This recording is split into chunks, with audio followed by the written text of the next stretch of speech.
Hey guys, in this video, I will show you how to find a Binance promo code. Alright, so let's begin with the video. So in order to do it, you have two different options basically. First of all, you can seek help from the Binance application itself. And in order to do it, you will have to simply open your Binance app. And here on the homepage, you will see Rewards Hub. So you need to tap on Rewards Hub. Then you will be landed on this page. Now over here you will see Rewards Shop, so you will have to simply tap on it. And here you will see all of the vouchers that you can basically claim. So these can be used for your trading.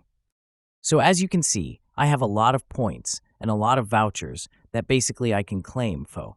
So you don't need to have any promo code. You just have to simply keep using the Binance app and you're going to get these types of points and rewards. Now here on this page, you will see daily check-in points that you can get and even earn rewards by completing these simple tasks. Now the second thing that you can do is you can simply seek help from any other websites where you can find promo codes for that. But in my opinion, those are not that much reliable. So you can find your promo codes and you can get the vouchers and points in Rewards Hub from Binance. So that's basically how you can find Binance promo code. So that's all for this video. Consider subscribing if you find it helpful, and I'll catch you in the next one. Thanks.